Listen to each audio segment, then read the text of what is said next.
Parce que ceux qui total les acquis du gay, à moins que ça la pièce de conviction sur la biseau, alors les acquis du gay, c'était très bien clair. Dans mon qui à côté qui est mort dans mon qui n'a joué soi-disant.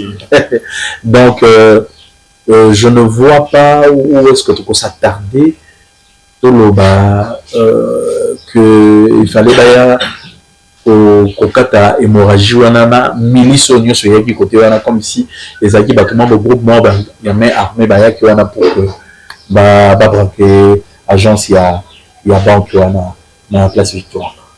Mais kota là malgré tout ça bakanga qui on a le jour wana et comment na ninge bakata ke babilamba bakomi ye moko samba bakote misapi bakote ba nduki na habité. Est-ce que ça pourrait se passer comme ça ndenge les cas qui wana vraiment na autre le bango de départ na benga qui ont théâtre de chez nous ndenge nini ba agent de l'ordre très bien formé pour la massage sur ba qui n'a pas rampé na rebeta massage beaucoup quand a détenu au plus sur babini moi si à moitié nu bon bo exposé bon bâtiment sur moi parce qu'il y a droit à la dignité. Là, c'est logique. En tout cas, sur ce point-là, on ne peut pas contester. Arrestation qui va toucher. Parce que Motonio sur mon kilato, quand il y a une flagrance, ça a la présomption d'innocence, ça étant qu'à samedi dans on dirait comment ça a un aspect, il y a partie à criminalité, bon dire qu'à partir à dignité. Mais donc, je dis, mais c'est le seul que moi, si on a un criminel. Il faut que la criminalité. Le de la karaté partie il y a dignité c'est vrai que ils ont pas droit d'ailleurs mais autant la paix côté il pas ça mbeba ça la procès de façon équitable.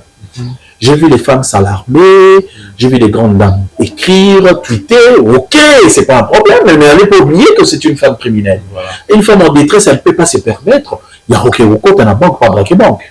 Elle a été déjà dans le pratiquement très malsain et puis même quand ils sont allés na lien à hébergement va constater que ça femme on a pratiquement très compliqué mais alors que non il y a déjà un problème en tout n'a pas tout déjà eu c'est que non mais là déjà mais quand on a autour de la démence laisse-lui checker comment on a lelo moi ba makambo zolo ba ma ebele na kombo ya papa chéri binadam comment on a liwa oyo est frappé orchestre naïe ndeka biso ba congolais tozalaka nde biso ba africain tomisana koloba papa chéri abina minute yende mutu azoli ya ba misene ye mutu aboma ba na ebité otala ye na ba famille misusu ya biso ba afrika to mona rapé bato ba kufa rapé et balandani pe moi 2-3 hein to tika ba mona te ezalaka na famille ba bola nde balobaka makambo na mais so ezala na famille ba riche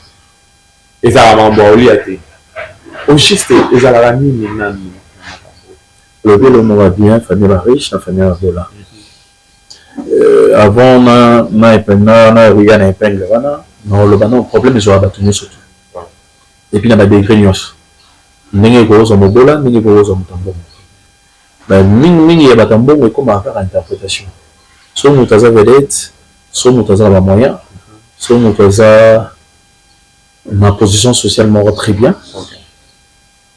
On a beaucoup à 30, le problème c'est de survenir la famille, les arabes sont le pacal.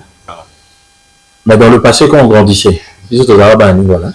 Le cas à côté, on a beaucoup de la forme daté. Donc je pense que déjà il y a un problème de canalisation qui a été bouché quelque part, un problème d'infrastructure, il y a canalisation côté voilà, où il fallait balander sérieusement. Mais par contre, là, dans la base, la cocotte, on a babylone, on tout le monde a mis sur la bateau.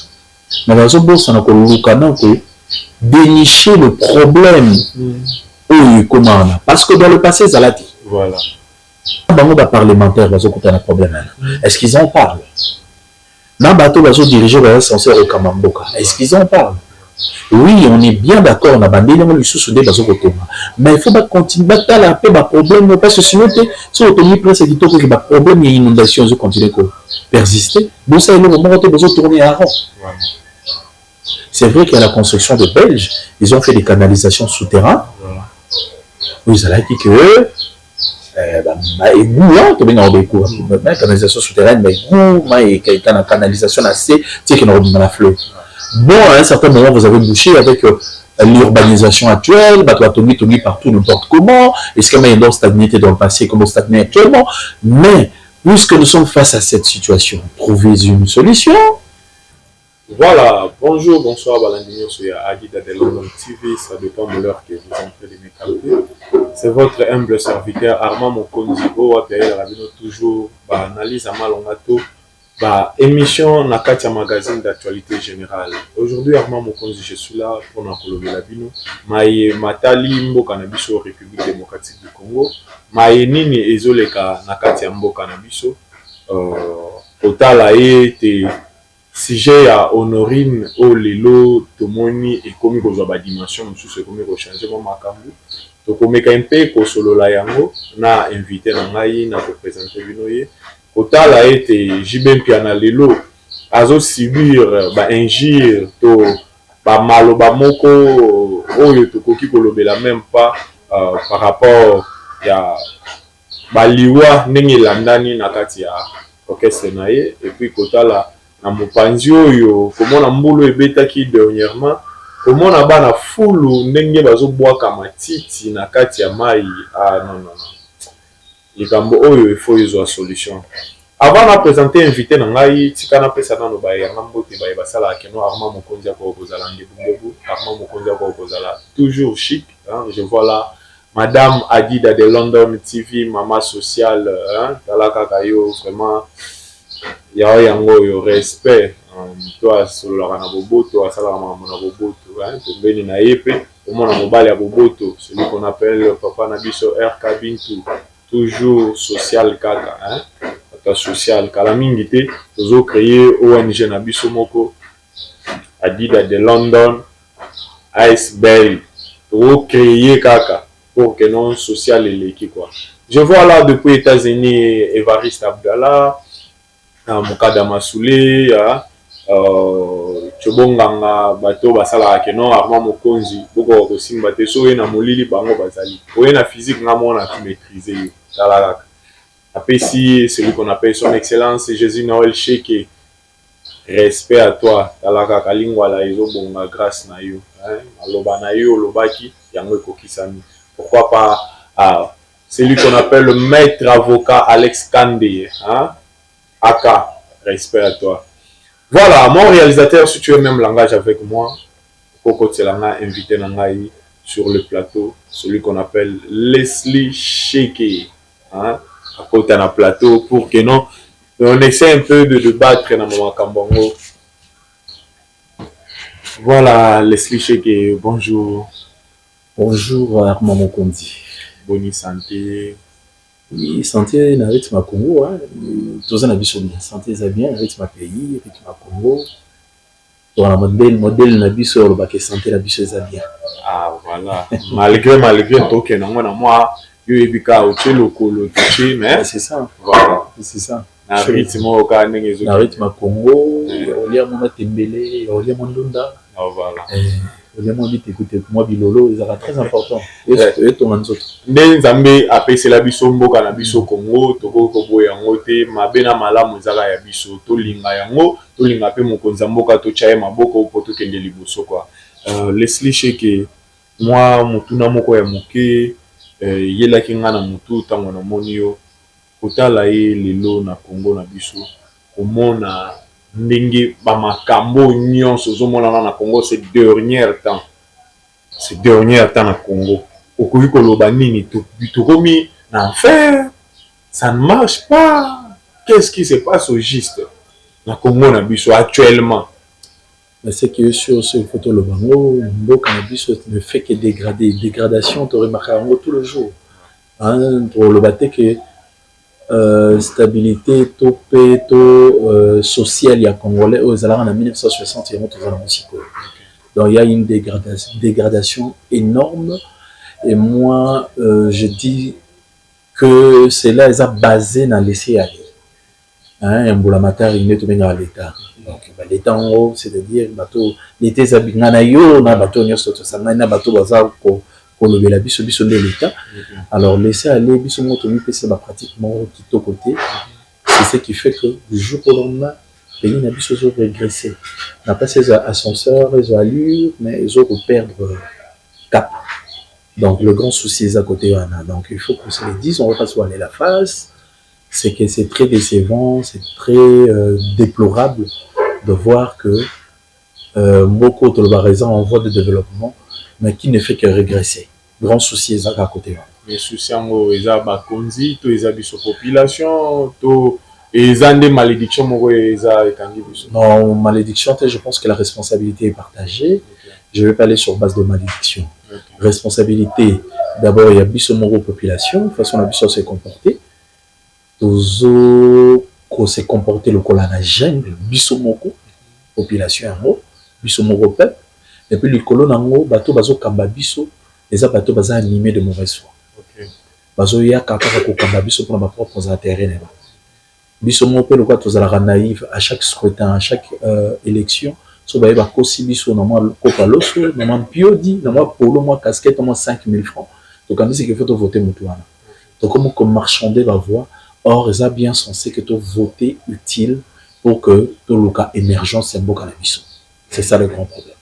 Voilà, bon continuez toujours pour s'abonner, pour liker, hein, la chaîne de London TV, j'espère que vous Jésus. Leslie Sheke na oyo ameki un peu kolimbo là par rapport il y a toujours mon actuellement na katia mboka na biso. Joyeux anniversaire à toi Karine Mokonzi la baronne, maman YouTube, maman TikTokaise. Joyeux anniversaire toujours balobio toujours hein, il toujours nzamba pesa déjà munda wana pa na lumière chabi biso pe tongela ndengo zo chela biso pe ka lumière to mona na quoi hein.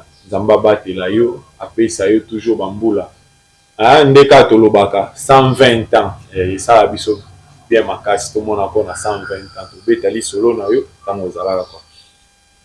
Leslie Sheke toko bana ba sujet na biso lelo na kati ya mboka na biso to yebite si réellement justice to politique ya mboka na biso eza kotambola lolenge pena elongo bani. Tomoni dossier Honorine à côté qui na banque on a okende ko braquer to ko luka mbongo selon ye moko ndenga zoloba à côté qui na mundu qui a joué mais lokito ya masa se betamaki na victoire ya makasi yoki neto kitaki sur le terrain ma population et lobby que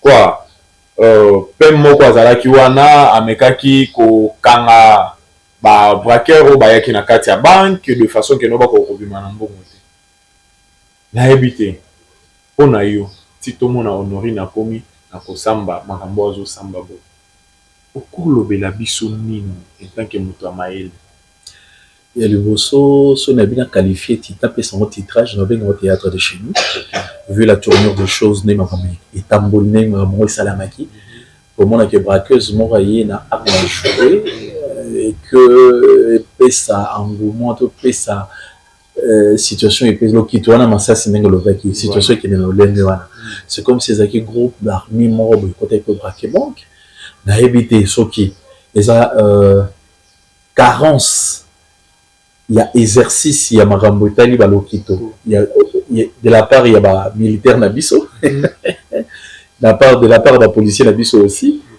na éviter sous la carence balo luka ba salaka formé na ba s'exercer le lingue wana te pour ba la que ça ba maïla ba onyo surtout mais c'est quand même tourné en ridicule parce que ce to fandi boé sont partout dans le monde entier ba ota la biso ils étaient quand même ya seul ceux vraiment ils étaient fois sans maninga yana ki ya kota ki na braquage mundu qui a pistolet et qu'il fallait massa c'est betama autant comme si tu avais une carte armée de quand on si tu as une guerre dans est c'est très honteux hein terme vraiment tu utilisé on les a comme ça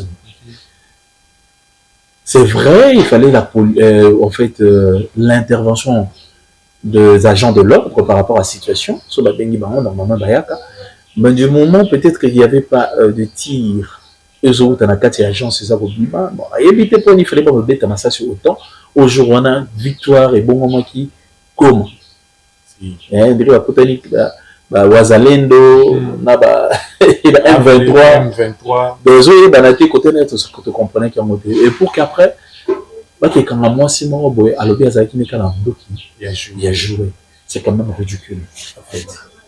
Et puis elle n'était que seule, bon, jusqu'ici, hein, parce que on n'a pas encore de preuves palpables que Azaraki a accompagné. C'est vrai, pour faire un coup de ce genre, tu dois nécessairement ou forcément avoir un complice.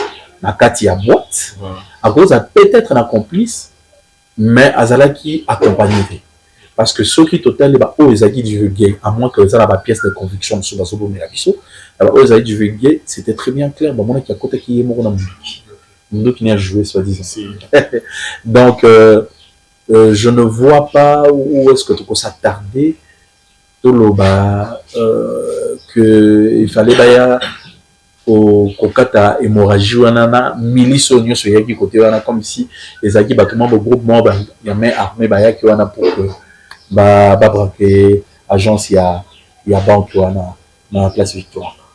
Mais kota là malgré tout ça bakanga qui on a le jour wana et comment na ninge bakata ke babilamba bakomi yemoko zo samba bakotse misapi bakotse ba nduki na habité. Est-ce que ça pourrait se passer comme ça ndenge le cas qui wana vraiment na auto le bango de parents na benga qui ont théâtre de chez nous. Ndenge nini ba agent de l'ordre très bien formés pour la massage sur ba qui na pour ramper na robeta massasi beaucoup quand a détenu au peso babini moisi à moitié nu bon bo exposé bon bâtiment sur mon parce qu'elle a droit à la dignité là c'est logique. En tout cas sur ce point là on peut pas contester. Arrestation na ezala qui va toucher parce que motonio sur mon kilato quand il y a flagrance ça a la présomption d'innocence en étant qu'à samedi dans alors beaucoup qui kanaye na modèle wana jusqu'à toucher sa dignité sa personne parce qu'exposer sa nudité à tout le monde mon ami partout dans le monde entier parce que ce côté la carte de TikTok le côté manini elle a été exposée de manière non pas compliquée très compliquée plutôt et ça très déplorable. Les très déplorables pour le agent de l'ordre très bien formé que ça l'arrestation de bien. Alors dès côté dans mon procès je sous-entends que justice n'a pas vraiment que ça la et que appareil judiciaire n'a pas vraiment pour sanctionner agent de l'ordre au bas censé il y a qu'aucun la détention mais avec les normes.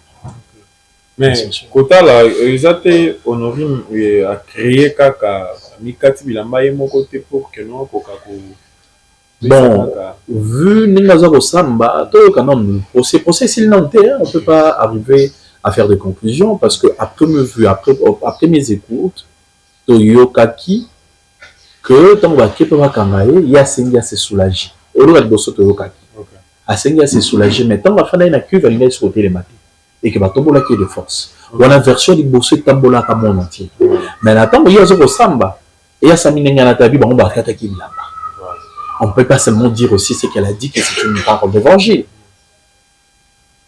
Bon, Batouan appelé, je ne vois pas, c'est vrai que ce sont des agents de l'ordre pas très bien formés, excusez-moi, incompétents, mais dans mon idée, donc il y a forcément une raison.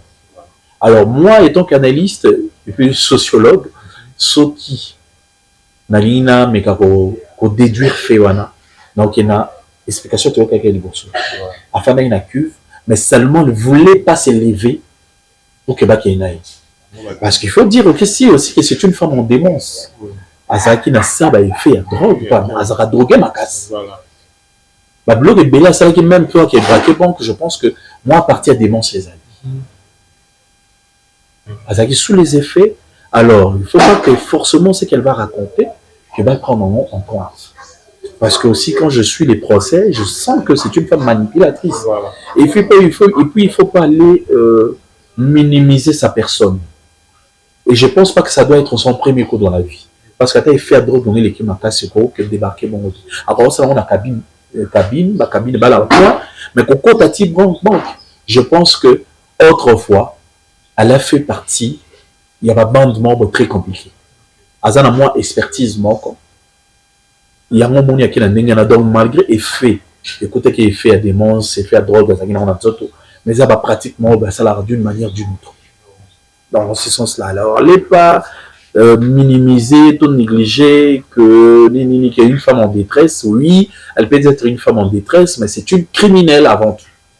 Il faut vraiment pas que tu zapper aspect. Parce que là, c'est là qui m'a mon souci. On a déploré qui m'a donné de part. On dirait comment ça a un aspect. Il y a partie à criminalité, bah bon dire car à partir à dignité, maintenant je dis mais est-ce que le la paix que moi si on va criminel, il faut tout le la paix criminalité tout le la karaté partie il y a dignité c'est vrai que ils ont la droit mais autant la paix côté il pas ça mbeba bah ça la procès de façon équitable. J'ai vu les femmes s'alarmer, j'ai vu les grandes dames écrire, tweeter, ok, c'est pas un problème, mais elle n'est pas oublier que c'est une femme criminelle. Voilà. Et une femme en détresse, elle ne peut pas se permettre. Il y a ok, dans la banque, pas braquer banque.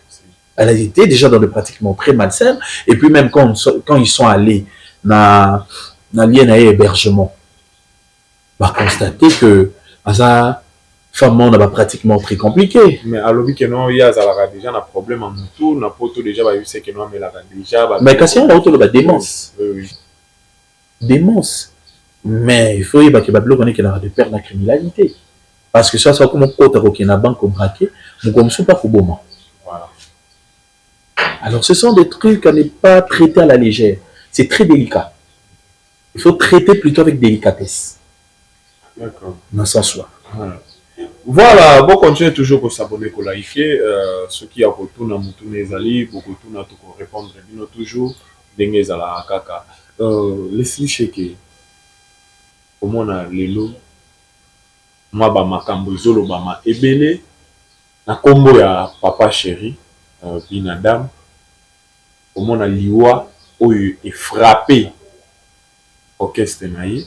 Ndeka biso ba congolais tozalaka nde biso ba africain tomisana koloba papa chéri abina minito yende mutu azolili ya ba misene ye mutu aboma ba na ebité otala ye na ba famille misusu ya biso ba Afrika to mona pe bato ba kufa rapé et balandani pe moi D3 to tika lo mona te izaka na famille ya mabola nde balobaka makambo na mais so eza na famille ya ba riche ezaka mambo olia te.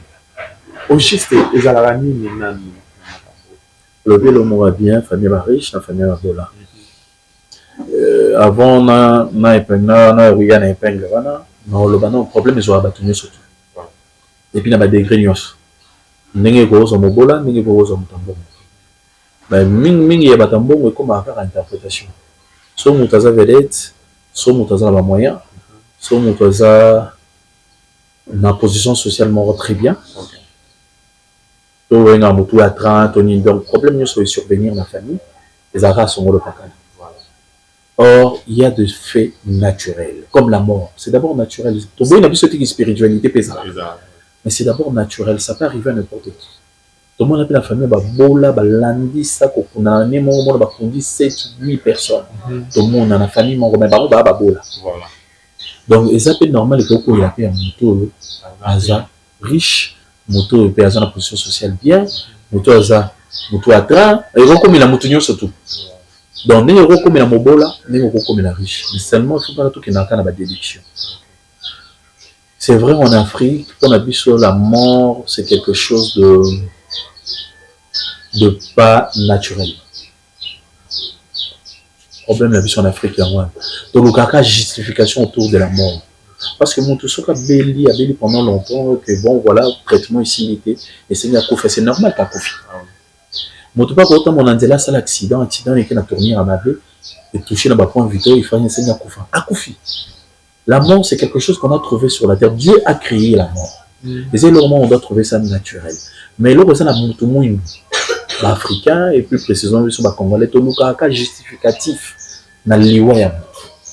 Il fallait longtemps intervenir c'est ma destin mukolo oza atangelaki na mokili ekokaki yango ekokaki donc koki c'est vrai que mon spiritualité peut écorter peu vient c'est logique et ça c'est pas logique mais la spiritualité comment kindoki za la ya maramuto kuta ba pratique mais il faut un moment tout le baka que que ma pratique qui est plutôt bah mort mon sous c'est naturel donc comme la yo comme la yé comme la o donc ce n'est que normal mutu à venir maintenant on s'est basé que papa chéri azoli abatu bon c'est la PBCB Jean Mata donc ça les azoli abatu c'est la première section voilà c'est que colis abatu ya papa chéri et il faut ils allaient en apport mon co ben c'est ça mais justement on doit lire abatu pas ça pas oli abatu donc il y a qui sur la Bible il faut mutu kinga na pays c'est ça donc mais les abatu c'est la BCBG 4x4 et puis la dissous donc il y a quand même lire donc on a faire voir quand que la mort ils allaient naturel voilà na lobi peut-être na côté ni na zape humanité na za thermomètre la spiritualité mais il faut y battre au comme papa chéri comme la paix ba oh bazo ah oui voilà voilà je pense que non balandinyo soit dit de London de Bozolanda biso et loko moko on ngai na ko essayer un peu ko clarifier moi moke bato bayebi zulema bayeba ki eta zulema komaki zulema bando bwaka biloko ya makasi ando bwaka biloko ya makasi bapekisa ye ayoka te bapekisa ayoki te kokufa na ye papa chéri ayosala nini na kati c'est bien mignon que son âme repose en paix ezalaki accident tout ça esali ke no accident na akoki te ememi na liwa celui qui a remplacé c'est bien mignon asali crise likolo oyo eloko moko nazo éviter ka bacongolais to éviter kolia baformol trop tozolia baformol batumbi mwa mbisi moko batie mwa kid magie yo wana mpe na masango ozomela obosana keno yo moko ozomiboma congolais sport lisusu balingaka na bango te eza tout ça esalaka mpona santé toloba te keno papa chéri ka azolia bato ye moko aza na baproblème na ye moko oyo azokoka kogere te ye fo bando oliaka bato bon boye BCBG kasi ekende obeta bastade de France lokola ye azolia bato otika mwa kolobaloba mingi baye bozalaki na papa chéri boyo essaye mpe kobomba monoko na bino so olongwe pembeni na moto yingo oloba te keno il faut olobaka ba n'importe quoi voilà Leslie Cheke kotala mbula oti obeta 2 jours passé tomoni oyo nayebi te otie bwato oluki otie kano rapide okei tomoni mpena kotonda ya mai ya basorte ya makasi surtout wapi place oyo bato bakataka mibeko ya mboka devant parler du père se répétaka nayebi te ntango omonaki yango omilobaki nini na motema na yo problème dans les bosso eza que on dirait bah dirigeant na biso mboka basalaka semblant parce que problème on est banni les lotis on est kotongana mais dans le passé quand on grandissait ils étaient là bani voilà to le cas à côté na mambuli beta ba forme d'indate donc je pense que déjà il y a un problème de canalisation qui a été bouché quelque part un problème d'infrastructure il y a canalisation côté wana où il fallait balander sérieusement. Mais par contre, là, dans la base, la cocotte, ma babylone, nous sommes tout le monde a mis sur bateau. Mais dans la zone, ça n'a pas le dénicher le problème où il commande. Parce que dans le passé, ça l'a dit. Voilà. On a mis il faut qu'on stagne. Si le niveau là. Alors, il faut se poser la question. Et moi, ce qui me choque même, c'est qu'il y a un stade de martyr, il y a un côté de soi-disant arena. Ça la terrasse monene. Comment est-ce que la salagité que maïwana et canalisation et qui n'a ramené la terrasse on a fait. Fallait pas mettre au revoir côté wana. Obama mabulu to kotonga ba prince asika to boité. C'est une belle initiative parce que tu vois pour ça ville et comme kitoko comme peto de autrefois avec un Kinshasa la belle. De la bien autrefois Kinshasa la belle. Mais dans cas d'espèce sur quoi l'ignorant. Pour ce moment, le problème est de persister. Il faut beaucoup comment décanter la situation. Il y a des experts en bâtiment, en bateau, des experts en construction, bateau, surtout dans les travaux publics. Ils peuvent dénicher où se situe le problème pour que le problème en main est ici là. Alors, il ne faut pas qu'on se voile la face. Là, les parlementaires, ils ont un problème. Est-ce qu'ils en parlent? Dans bateau, bateau dirigé vers censé au Kamamboka. Est-ce qu'ils en parlent? Oui, on est bien d'accord, on a bandé les sous-soudés bateau Kotoma. Mais il faut pas continuer à la paix, problème, parce que sinon, si on tenait presque du tout, que le problème, il y a inondation, je continue à persister. Bon, ça, il y a le moment où on a tourné à rond. C'est vrai qu'il y a la construction de Belges, ils ont fait des canalisations souterraines. Vous allez dire que la canalisation souterraine, mais la canalisation assez, c'est qu'il y a dans la fleuve. Bon, à un certain moment, vous avez bouché avec l'urbanisation actuelle, tourner partout, n'importe comment. Est-ce qu'il y a une stagnité dans le passé comme on stagne actuellement? Mais, puisque nous sommes face à cette situation, trouvez une solution. Et trouvez une solution. Et bon, non, urbanisme, rôle dans les années. Dans autorisation de bâtir. Est-ce qu'ils en tiennent compte? Il y a la canalisation en bas sur le quai de la Pi. Est-ce qu'ils viennent faire une étude sur place? Et le qui est important, c'est percevoir de l'argent. Ah, bon, on fout la redevance à l'État. On a trésor public. Déjà, un tas de redevances à l'État. Vous fout ici déjà à la baisse parce que le faut est invisible. Et tout ça, on connaît le rouage, comment ça se passe. Et tout ça parce que le pays va mal. Il y a un problème sérieux de social. Un problème social, il y a une énorme ça dans la tête. Alors, il y a un moment que corruption dans la place d'ango, il y a un moment que bateau fallait passer à la salle de non ba salaté et puis bateau qu'on renouveler équipe parce que tata na Nicolo bana ba fanda wana car bango bazalaka on parce que bon ba censé bazalana donc bisa bon peut retraité parce que on a mon bisa mon retraité ba jeune ba rose à la Corias unanime na force apte que travailler parce que sur place alors bah papa n'est comme un carabé bika les allons ouais je viens de payer l'argent et tout qui est construit mais sans pour autant faire mener des enquêtes ou faire une étude. Le problème est là, il faut balander le service à l'union, il faut se mettre en pratique et puis bah les travaux publics voilà. Et puis bah gouvernant biso bah gouverner biso que ce soit du niveau national que ce soit du niveau provincial, je pense que ce sont des choses qui doivent suivre. Le problème de canalisation, ça doit terminer, ça doit finir. Et c'est possible parce que dans le passé, il n'y en avait pas. Wow. Pourquoi dans ces mêmes lieux, et dans ton amaïté, le logo de amaï et que vous des nichamoté. Et puis, un autre problème de nous, la mentalité de nous-mêmes. On a aussi biso mon population.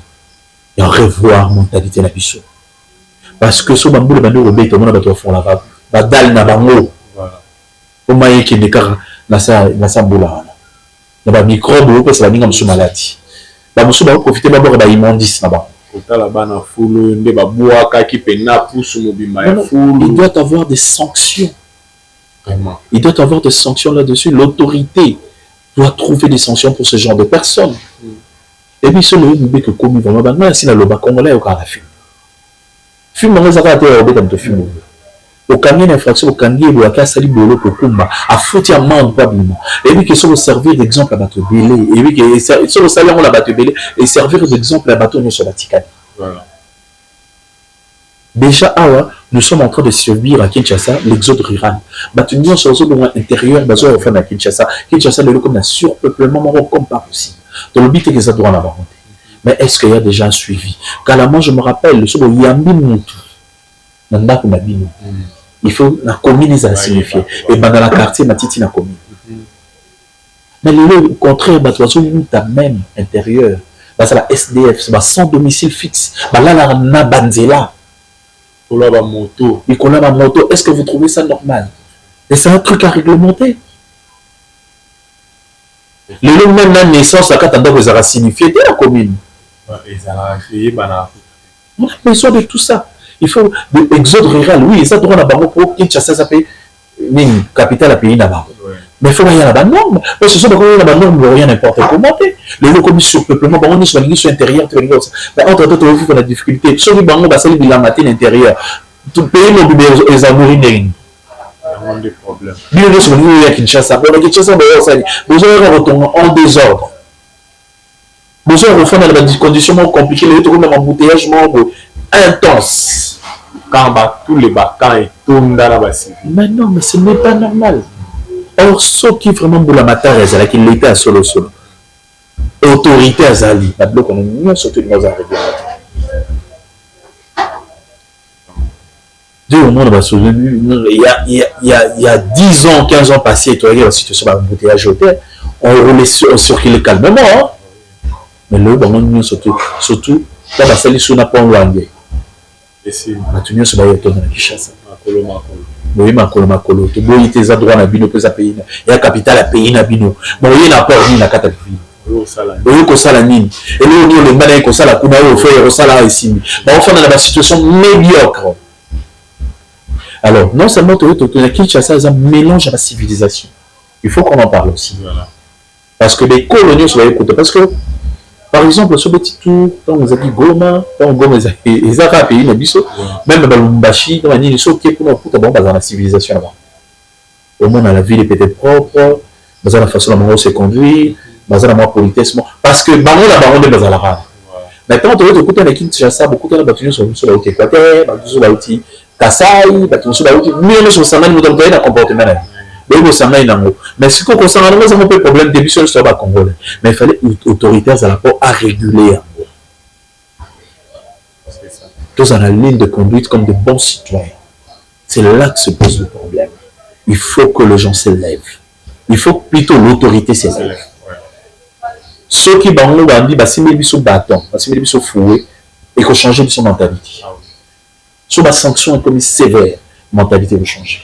Voilà, kota la comment on a banwa fulu nde bazoboaka ba matiti na bango na mai oyekende ko boucher les sous ba carnivore na bien comment on a population payé moko abimana fulu na ye ndako ayepe ye wana kaka kana ba même carnivore na habité.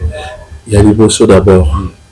Il fallait autorité à disposer de la poubelle publique. Mon période monde de Nobena, Union européenne. Et ça l'appelle Etondi, il fallait d'avoir autorité publique. À Banana, nous, pour disposer de la population, bah, poubelle publique. L'icône, on a eu ce qu'on a la sanction. Et c'est un travail d'équipe, hein, un travail d'étudiant, parce que déjà, par exemple, le bourgmestre, il y a une commune, il y a un falande. On s'appelle là qui, dans le bateau de chapeau, on a Tengeli, tout le temps, on a bourgmestre qui tambo. Tout le monde parle bien de lui. Il y a une installation sanitaire. Parce que celui qui était une installation sanitaire dans sa propreté, va sanctionner, il faut que l'on monte. Au moins, il va comment régler. Mais seulement avant de venir avec une sanction, il faut qu'il y ait mon autorité à prendre ma précaution, à prendre des mesures. Dès l'autorité honnête, pour le public qui fait ça, oh yeah, ils ont la charge. Si madame est-ce que comme vous landez là, la population en ce qui est boire à ma petite foulou, en ce qui est boire à la nuit. Autant que les boissons dans le cadre de la terrasse scénario, la terrasse scénario est boisson là. Bah côté cas qui tombe disalité, bah sanctionner. Après ils acquis yo tombe de boire à la voisin là. Yo comme appelle rigoureux à l'égard à bateau là, bah il n'y a qu'à côté de la terrasse scénario. Parce que yo me donne au foot à monter.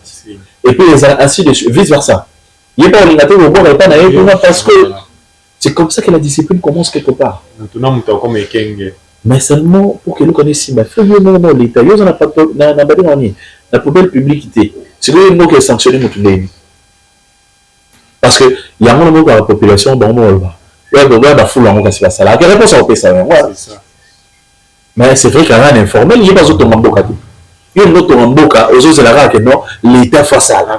Il y a un peu de bon sac Bolsonaro, maintenant bon c'est pas là. Pourquoi il y a un vivre dans la saleté? Pourquoi? Je pense que, comme j'étais en train de dire tout à l'heure, les responsabilités sont partagées.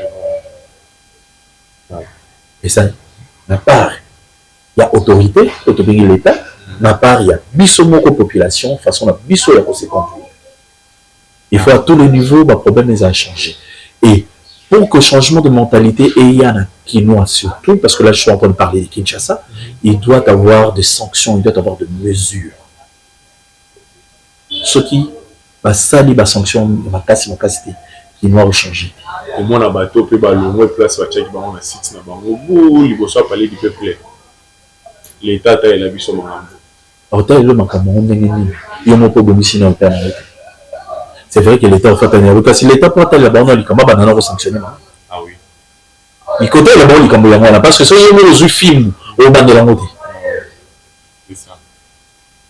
L'État va sanctionner.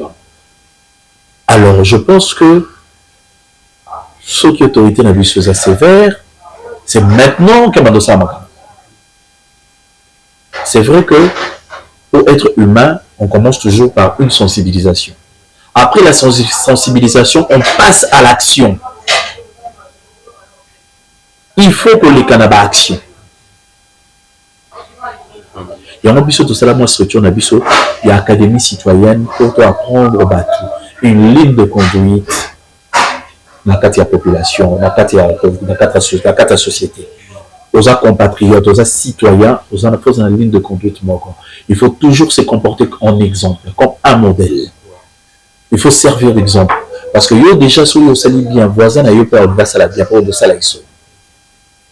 C'est vrai que peut-être ma vulgarité, ma insolence, c'est dans la quinoa. Oui, mais sa voisin, le connaît ça, ma vie, ma vie, on a reçu. Yo la qui s'attaque à un comportement. On se comportera la saleté de l'Ougolaï. Et qu'on permettre yépé à changer. Ça changer n'a été sur la zone Nyamazamba a yébini que vous avez la bonne citoyenneté.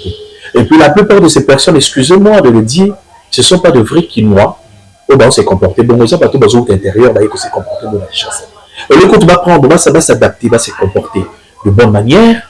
Au contraire, bango, bah comme il absorber ce qu'on a de bonne manière, nous sommes Quinois bazagina. C'est ça le grand problème. C'est le sort de problème à résoudre. Je n'ai rien contre le bateau dans l'intérieur, mais va se comporter bien dans la chasse. C'est ça. C'est dans ce sens-là. C'est ça. Voilà, Balandignon soit dit dans le London City, vous s'abonner, vous liker. Vous commis déjà na souka. Il y a analyse na biso to émission na biso. Ce qui y a pour tout les ali tout ni beaucoup mais les biso na numéro est affiché wana. To beaucoup mais les biso na ba commentaire pour le cas moyen ni.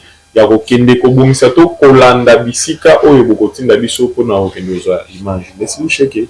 Moi, dernier mot par rapport à l'analyse na biso et puis moi basaltation na 2-3 personnes. Bon, conclusion, le bas.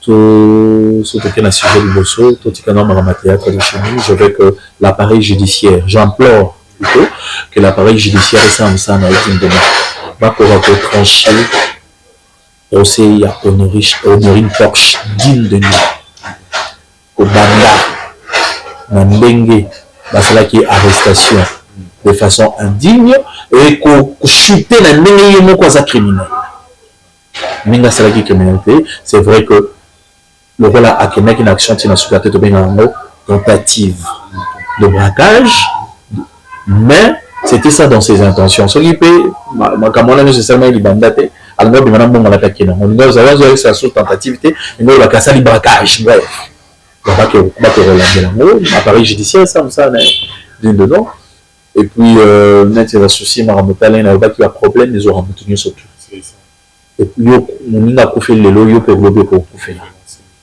donc tout le monde n'aura pas rechaté tout le monde n'aura pas ma banque était là ton amant était là parce qu'il a eu problème au Canada c'est qu'il y a une phase responsable de problème dans les eurocommuns parce que on a bien nous sous-entendre que tout émergence n'a été évolution n'a été cause naturelle on nous a macrocopé ça il faut y avoir que ma problème là est ambitionné surtout et puis mais autour le bas pour la citoyenneté nous avons toute une structure toute une association académie citoyenne pour que tout apprendre au bateau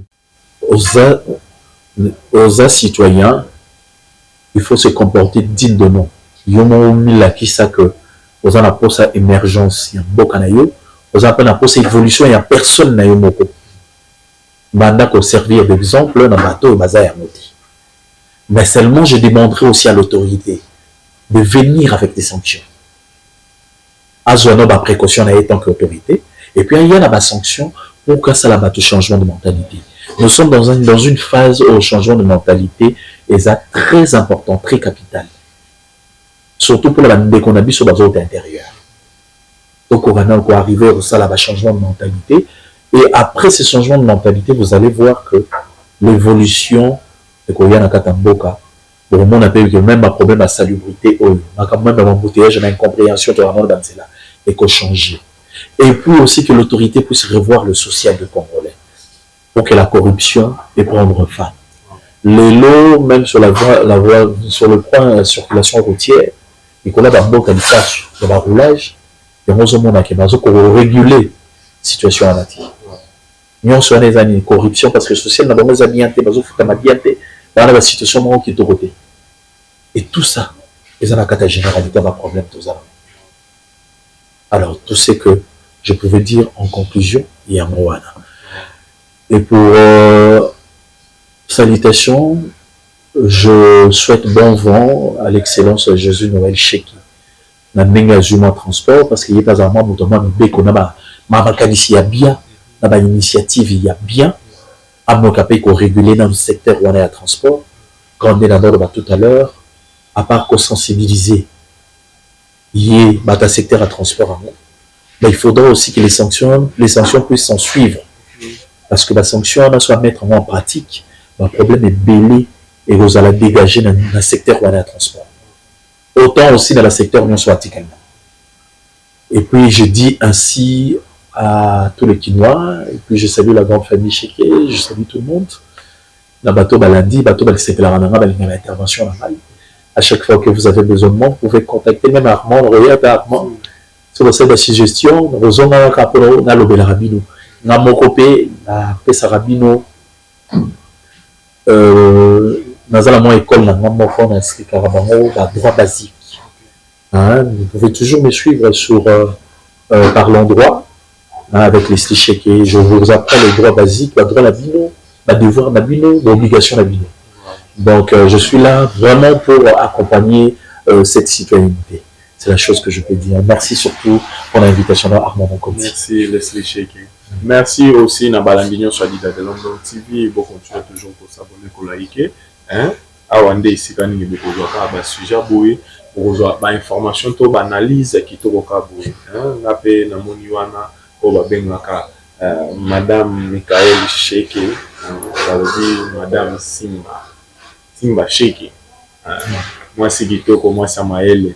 So moni mobali azo mata yebage no mwasa maele pe azana sima azo mata matsayi eza lokola mama na ngai o babengi mama ni mambulu balobi mwasi boboto mwasi na comportement maman Maria vraiment je salue tout le monde au balingaka biso na Adida de London TV na moni wana bino nyonso ba congolais ozalaka partout ce que remarque ezali kosalanga ngo et kosalanga kitoko po nakoka un peu ko avancer na musala nanga.